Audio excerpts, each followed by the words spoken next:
Halo semuanya. Langsung ke ceritanya. Selamat menonton. Suatu saat, awal semester menjadi hari pertama Adit bersekolah di SMA Nusantara setelah mengikuti orang tuanya pindah kota. Suasana sekolah terlihat biasa, teman-temannya ramah. Guru-guru juga tidak jauh berbeda dengan sekolah lamanya. Karena datang saat semester sudah berjalan hampir sebulan, Adit mendapat tempat duduk yang tersisa di barisan paling belakang, yaitu dekat di jendela. Anehnya, bangku di sebelah kirinya itu kosong, padahal jumlah murid di kelas itu ganjil. Saat Adit bertanya kenapa bangku itu tidak dipakai, ketua kelas hanya menjawab singkat, "Itu memang kosong." Adit pun menganggap mungkin bangkunya itu rusak. Hari-hari berikutnya berjalan normal, namun Adit mulai menyadari kebiasaan aneh. Setiap jam istirahat, teman-temannya selalu keluar kelas. Tak seorang pun pernah duduk di bangku kosong itu, bahkan saat kelas penuh sekalipun. Suatu siang, Adit lupa membawa pulpen. Ketika hendak meminjam kepada teman di depannya, ia melihat sebuah pulpen hitam sudah tergeletak di atas bangkunya. Aneh, siapa yang naruh? Ia tetap memakainya. Keesokan harinya, kejadian serupa terulang. Saat buku fisika, Adit tertinggal di rumah. Tiba-tiba ada buku yang sama di atas mejanya.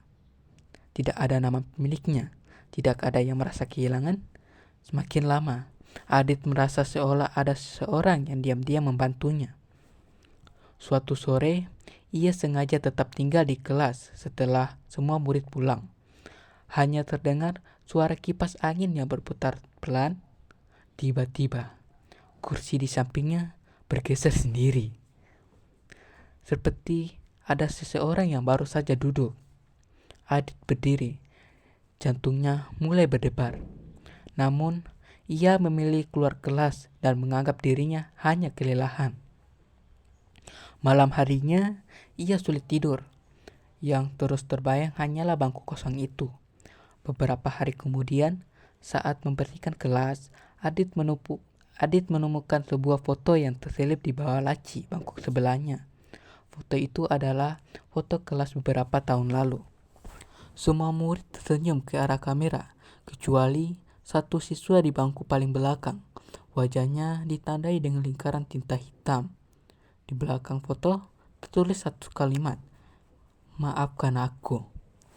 Rasa penasaran membuat Adit mencari tahu sendiri. Ia pergi ke perpustakaan dan membuka majalah sekolah lama. Di salah satu edisi terdapat berita kecil.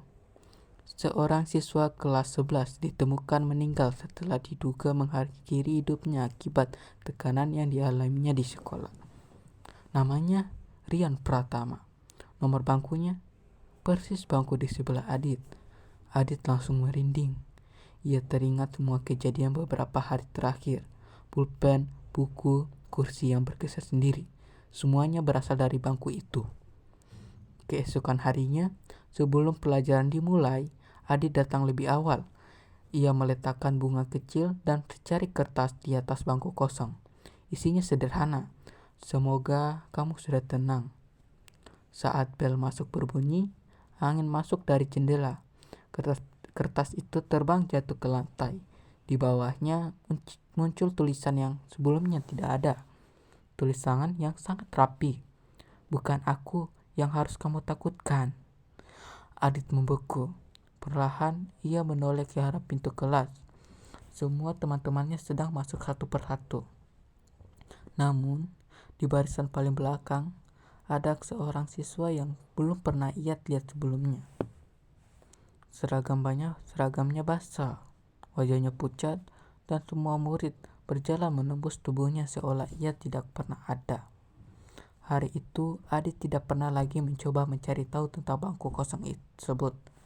Ia menyadari bahwa siswa bernama Rian mungkin memang sudah pergi, tetapi ternyata bukan Rian yang selama ini menghuni kelas itu, melainkan seseorang yang bahkan tidak pernah tercatat sebagai murid di sekolah tersebut. Dan sejak hari itu, bangku kosong itu tidak pernah benar-benar kosong.